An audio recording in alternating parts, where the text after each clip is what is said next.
Daniel didn't know the extent and the consequence of his spiritual prayer life until the angel came there and said, for 21 days I have been battling the demon, the prince of Persia.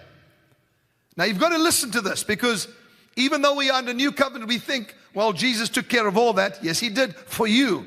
But he still says fight the good fight of faith. He speaks about spiritual warfare, that the weapons of our warfare are not carnal, but mighty through God to the pulling down of strongholds. Something that is in the heavenlies, something that is over this nation right now, has to be pulled down, and it cannot be pulled down by Joe Biden. It cannot be pulled down by the President of the United States. It cannot be pulled down by politicians. It can only be pulled down by the spiritual leaders that have set their heart towards the kingdom. Not towards failure, but towards the kingdom, and said, now we will pray, and whatever spiritual stronghold is over our nation, it will come to an end. I am one of those voices, just one. Whatever you bind on earth will be bound in heaven, Jesus said. Whatever you loose on earth will be. Give me that big key that's in my office. You have a key. I was going to tell you the names of God, but I'm not going to. I'm going to get straight into the spirit of Python and the spirit that has joined forces in order to try and bring this about. And it's happening, and it's taking place right now. Daniel did not know that when he was praying and while he was fasting, that there was a fight going on in the heavenlies. And this is what the angel said to him. He said, Daniel, I have come from a battle for 21 days. That Daniel fasted and prayed for 21 days. And he said, I have come because of your words.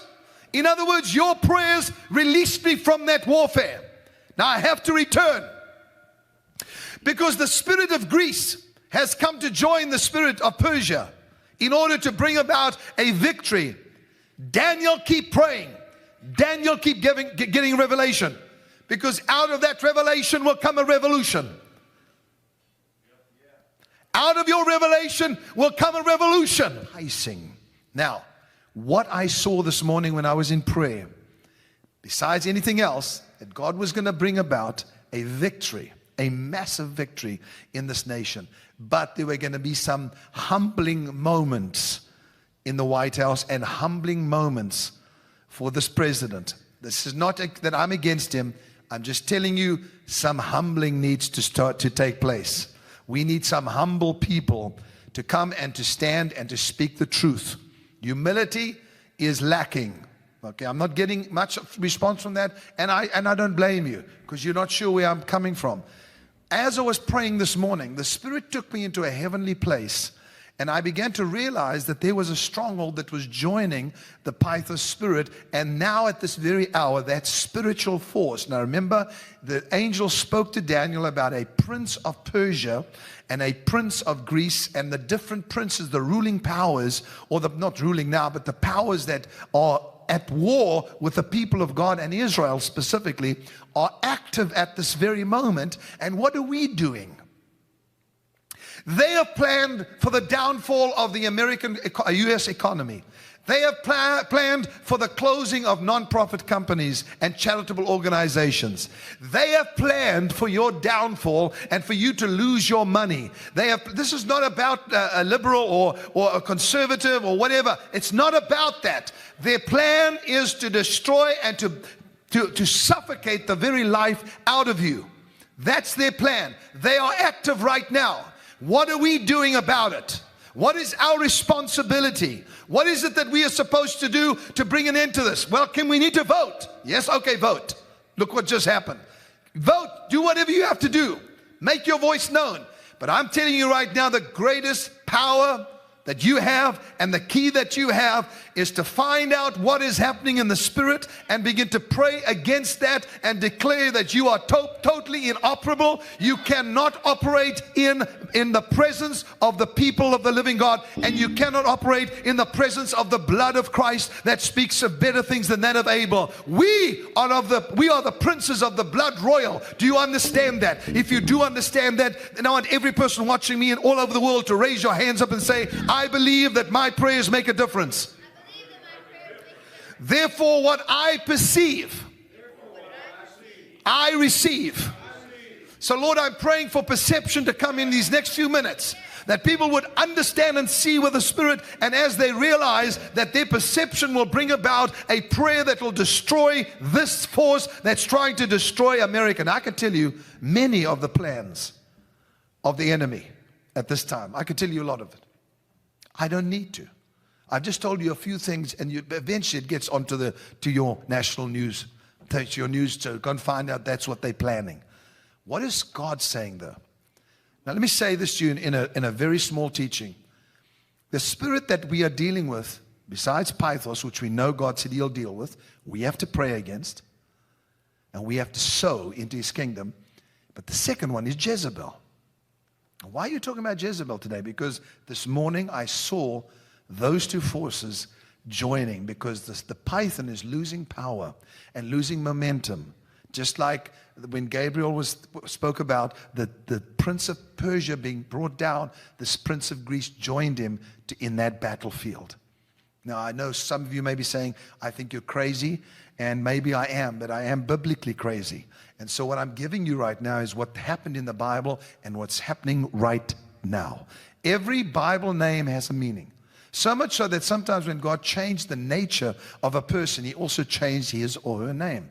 Now, Sunil will tell you and show you in Code Breakers, not today, that how it was. I heard the plans of demonic powers when I was in Detroit, Michigan, and prophesied when they said, we will change the name of America and we will change the name of Israel. Now, some of you are perhaps sitting there saying, this is absolutely stupid.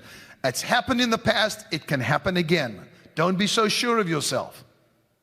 I'm not even going to talk about the gun control issue right now, but this is going to get very, very nasty. I'm just warning you, and maybe some of you know that, but it's going to get really nasty. What do we got to do about it, Kim? We are covered by prophetic preservation. But remember something. When God changes a person's name, it was for the future. In other words, when He changed the name of Abram to Abraham, because God believed God's promise of a son. And so He changed his name to Abraham, putting God in there. So He changed his wife's name from Sarai to Sarah. Okay, you got me. Years later, after the angel of the Lord had wrestled with him all night long, Jacob's name was changed to Israel. Now remember something, each one of you, according to Revelation chapter 3, you've been given a new name, which means you have a nature inside of you that is able to fit with that description and that name. That's another teaching altogether, and it's in the Bible. Go to Revelation 3 something, I don't know what it is, and it's there. And you'll find out He says He is given, in fact, I'm going to read it to you right now. Miranda, can you bring me my Bible, which is normally, yeah. And I'm going to read this to you because I want you to see something, because we're going to be dealing with the book of Revelation as well and the future. You have to go and get it. That's usually, yeah. I had it earlier on. Okay.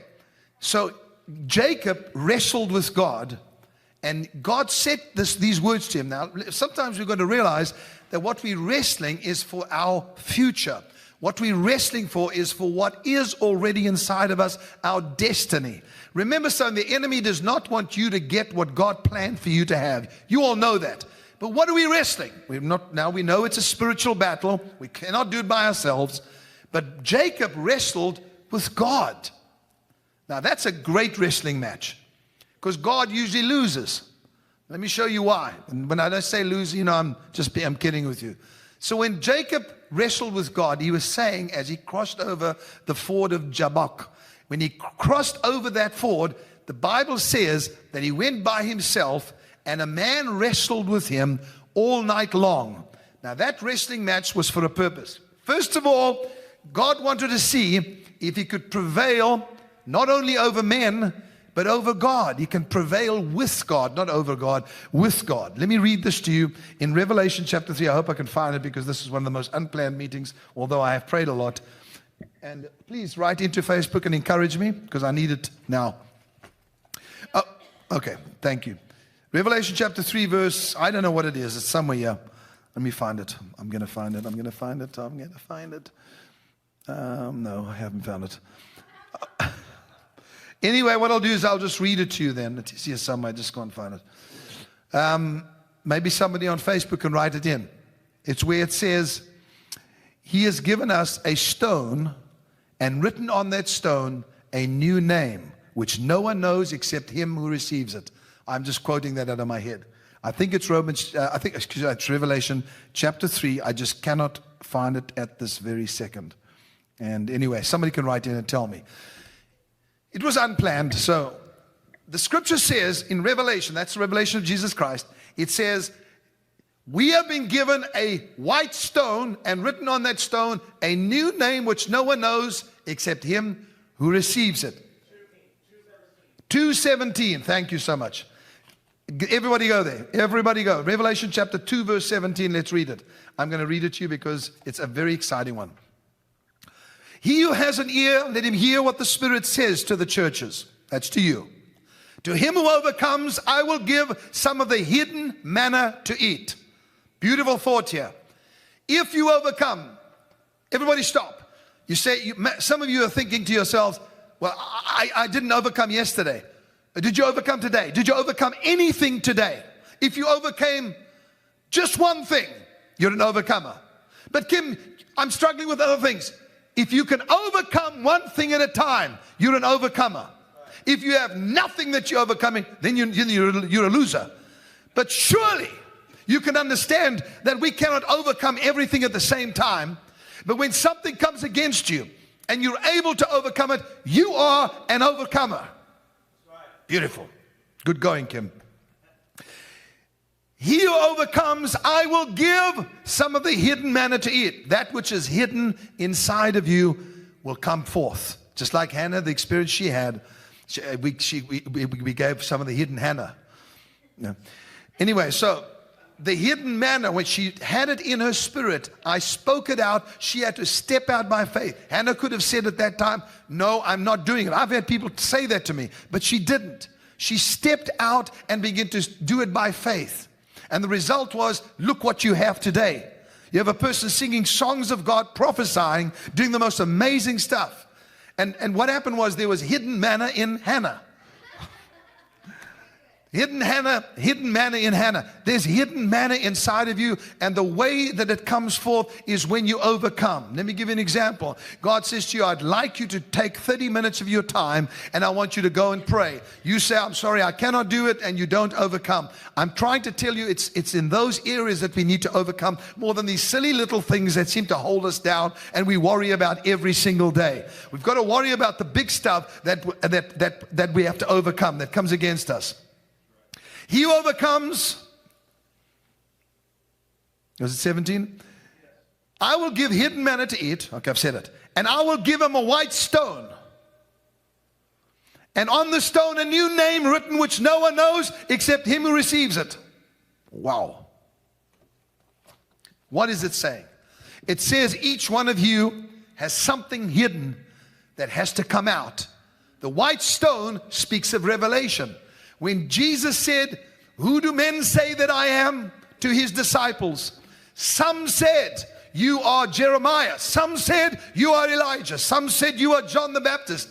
Some say, there's too many people quoting somebody else. What do you say? Jesus says to them, who do you say that I am? I'm sick of hearing what CBN is saying, or CNN is saying, whoever. I didn't mean CBN. Sorry, Pat. Sorry. Not doing very well today. CNN or ABC, whatever they are. I don't want to hear what they're saying. What do you say? Listen carefully, please.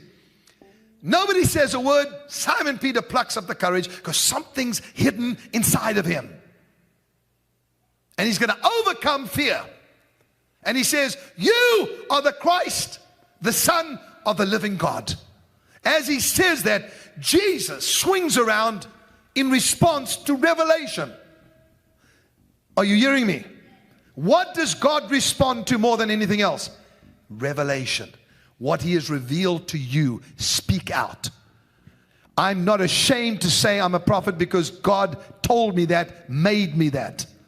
And I would be stupid not to say it. If God made you something, then you say it, you speak it out. So Simon Peter reveals what he gets. He says, you are Christ, the Son of God. Jesus responds to him and says these words.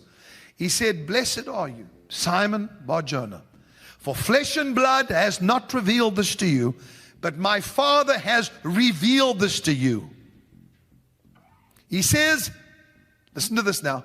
He says to him, no longer are you Simon, but now you are Peter. What's that all about? Well, remember when he first met Peter, he said, you are Simon, but you will be called Peter.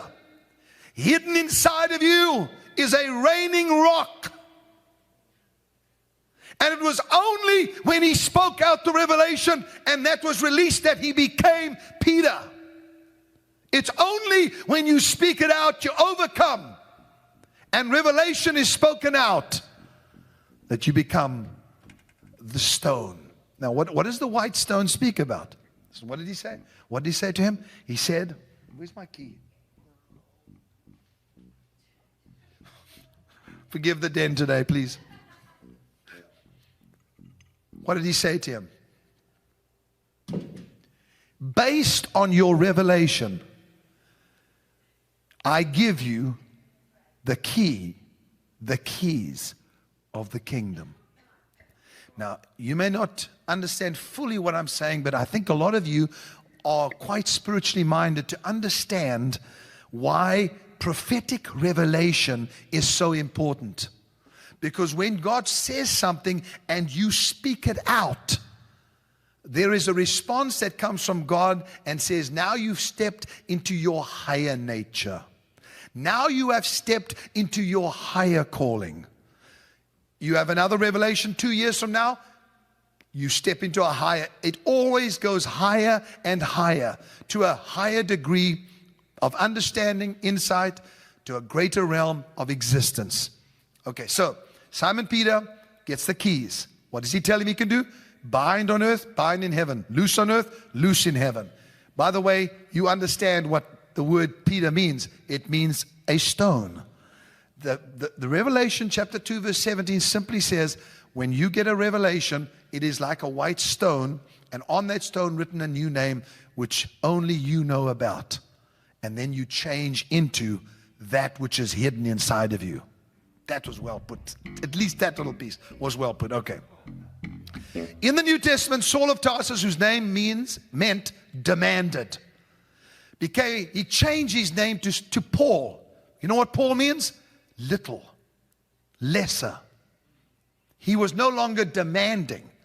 He changed his name to humble or less or little. And this is what the greatest apostle became in his own eyes as he looked increasingly upon the greatness of Christ. It's amazing how often a biblical character lives up to the meaning of his or her name. It is. Sometimes, as in the case of Paul, they deliberately took a name that meant what he wanted to be. Now, let me speak to you in closing these last few minutes, because you and I have got to get to understand what is taking place in the Spirit. Let's talk about the name Baal. Baal is how you actually say it. The prophets of Baal. The word, now we're going to talk about it because we're going to get to Jezebel and find out what is creeping into our White House, our capital, our politicians. No, not because they're Democrats, not at all. But please take this warning, and today we are going to take some action in the presence of the Spirit. Now you stay with me. Am I getting any yahoos from Okay. Thank you. And I do this because sometimes I'm not sure if I'm connecting, because sometimes it irritates me, and the Lord does this to me. I wake up this morning, I have this perfect message, and then I go into my garden and no. It's just an hour and a half, it's beautiful. But and then I realize, he's telling me to do it today. And I'm saying, God, I'm not even prepared. I don't even know the scriptures. And then we got 20 minutes to go, and they're saying, well, you decided to start at 12 o'clock. Now, here I am. So I'm doing my best. Okay. Baal means master, possessor, controller, possessor of anything or everything. It doesn't just want one thing. It wants to possess everything. It wants to control you. Don't take lightly what this prophet is saying regarding the same thing that happened with Elijah. There was a divided opinion when Elijah got onto Mount Carmel to destroy the prophets of Baal and ultimately Jezebel. Do you understand that they were of two opinions? Israel. I don't think the church has ever been as bad as it is now in terms of a divided opinion about the future. And if we don't give them a glimpse into the future by saying it's not just bad, God is doing good things, God is doing great things, then they're going to lose it. And you and I are going to be suffocated. Okay. Each person has certain traits, vices, and then of course virtues that exist in your soul. Now you and I have spoken about the soul. And each soul, listen to this, please listen to my statement. Each soul wants to coexist, which means to exist together. Okay? Like-minded souls search for each other. Now, we're not talking about virtues only, vices. Virtues, wonderful. I see a virtue in somebody, I like that, I am drawn to that person. Our souls attach. We're not talking about marriages and stuff like that. We're talking about in life. Even though marriage is it's a very important issue. I'm saying souls like to exist together. Now, that's in virtue, but also in vice, in evil. Souls look for one another to do things together. When they built the tower in Genesis 11, which top would reach into heaven, they were totally united. Their souls were coexisting, and they were doing it. The soul of the church needs coexistence as never before with each other. I'm saying to be united. I was telling my team the other day, I'm so proud of the Trinity. They do such a great job. You don't get Jesus complaining to the Father, I don't want to do that job, and the Holy Spirit saying to Jesus, I'm not going to. You don't have that. They are completely united. That's why they're called one. Now, it's the same thing is with the soul. You and I, all of you watching, we are existing together, and we have one thought in mind. Of course, that's Christ to be sent to the world and shown the good news, but also, what is he saying now? And let us realize that the spirit of Pythos and the spirit of Jezebel have now sought each other so they could coexist and they could become multiple powers. What does that mean for us? It means the control. Listen, control is not always bad, but it's getting worse. Now, this is dangerous when these souls try to coexist, when there is evil and bad in a human soul, because the mischief doubles. The mischief multiplies as they coexist. The name Jezebel means non-cohabitant, without obligation. So Jezebel, if you want an answer, is not just a wicked woman, because people have picked on these poor women for years. Jezebel can be in a male form. Jezebel means non-cohabitant, without obligation. Doesn't need to be any specific place. Jezebel is a fantasy space. She's an effect, a personality, a lifestyle. Now let's give you a bit of history on Jezebel, because we're going to pray against this together in the next few weeks. I've set myself aside to fast like I've never before and pray, because God called me to this nation and to Israel, United Kingdom, Australia, Africa, to different nations to speak to them. Now, who was Jezebel in history? The daughter of Ethbaal, who was the priest king of Tyre and Sidon. She was married to Ahab, as you know, to ratify an alliance between Tyre and Israel. Tyre, that's the city, okay? By which Omri provision was made for her to continue, listen, to worship her native god, Baal, in Samaria, her new home. So in other words, it was coming from the top. You realize when somebody has authority to that degree, the queen, it then gets released to the nation. She had a strong, domineering character and was self-willed, and she was forceful. A fanatical devotee of Melquat, the Tyrian Baal. Now, that's a little bit of history I thought I'd give you, so you understand. She came into Israel as a queen. Her staff, just the people that worked for, numbered 450 of these prophets. 400 prophets of the goddess Asherah. By the time Ahab was king, so she had 450 of the prophets. 400 of the prophets were false prophets that she'd surrounded herself with.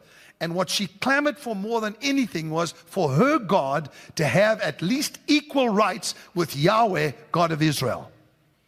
I know I'm speaking out of revelation. I know that I'm speaking from my heart. And I know it's a lot that I'm pouring out to you.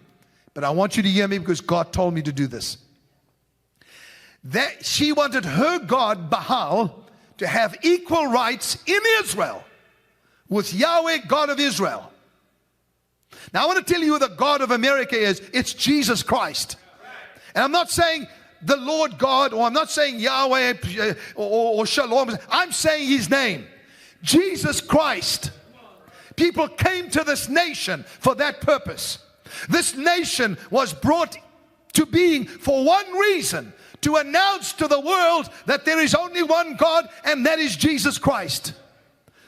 There can be no cohabitant. There can be no equal other than Jesus Christ. There's no other God that is equal to Him. Do you understand me? You say, well, Kim, you're going to get into trouble because in this country we let all religions operate. I know.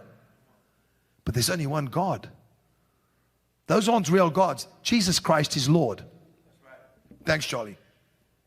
This brought her into conflict with the prophet Elijah.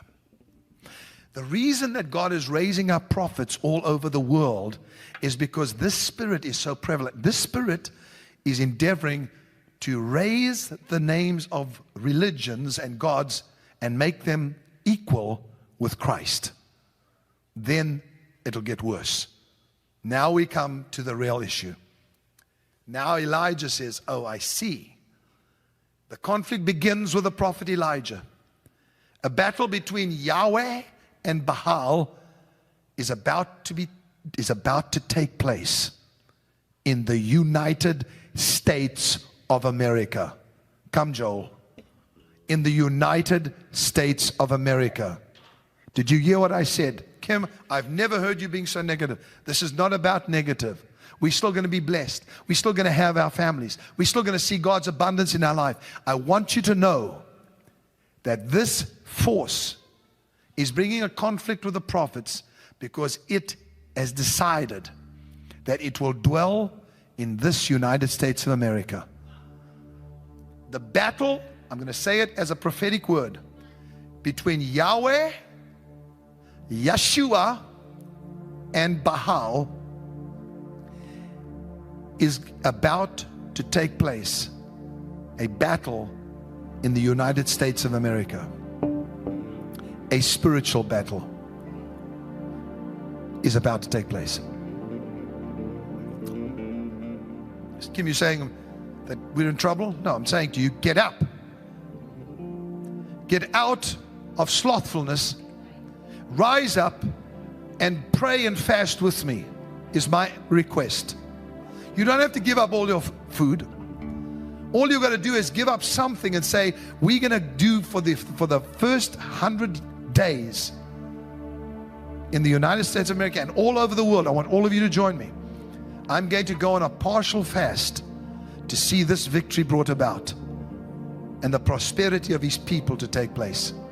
A battle between Yeshua and Baal is being fought in the United States of America and is beginning right now. Now, what happened?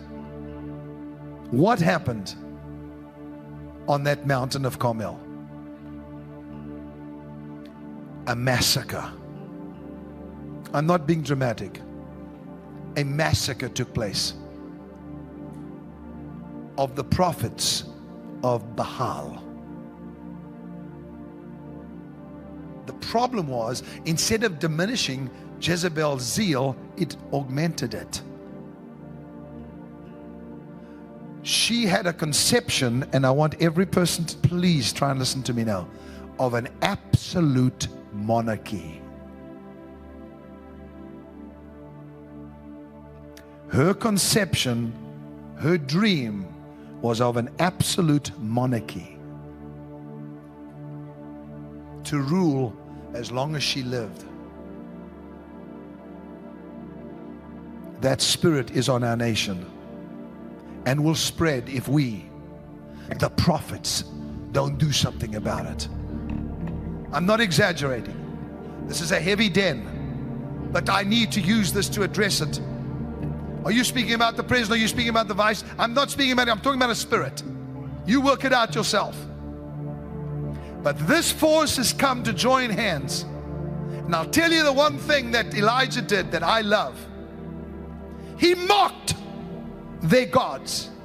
He said, do what you have to do to bring fire from heaven, because here is a sacrifice in front of you, in your presence.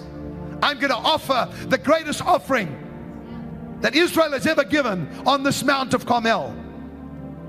I'm going to do it in the presence of Baal. And they began to dance around and scream, and hour after hour they cut themselves, they bled, they urinated, they did all kinds of stuff. That's what the Baals did. They were so full of filth. As they did it, Elijah stood up and said, where is your God? Has he gone to the toilet? Has he gone to refresh himself? And began to mock the God of Baal, the Baals. Now listen to me, please. This is great stuff. Go to a major key so we can, and go to the key of D major if you can. Listen to this, people. I'm finished with Jezebel now. I just wanted to tell you that. But I do want to tell you this.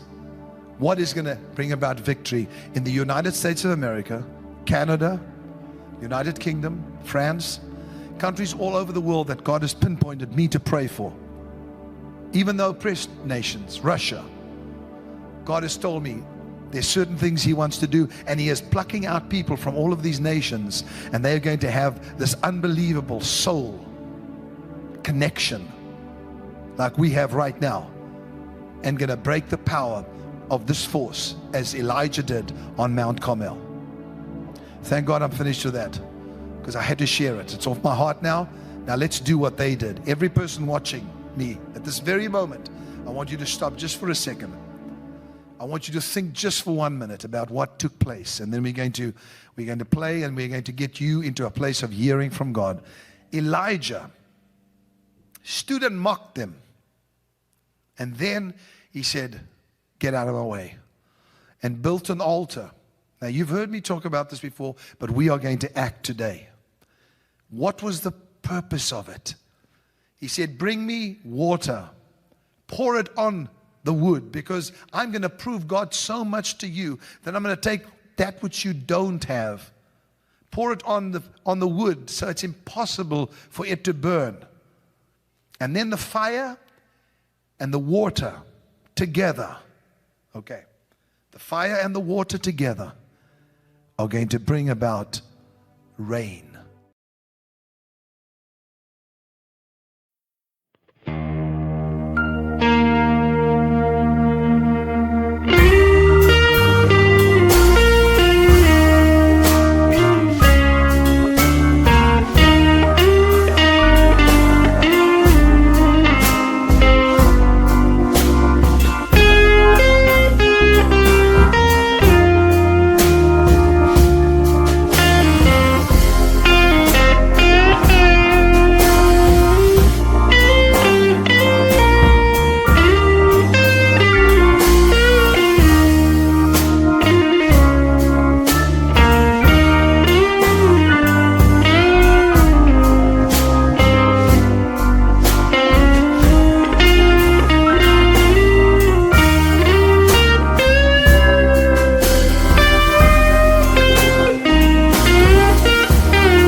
Amen.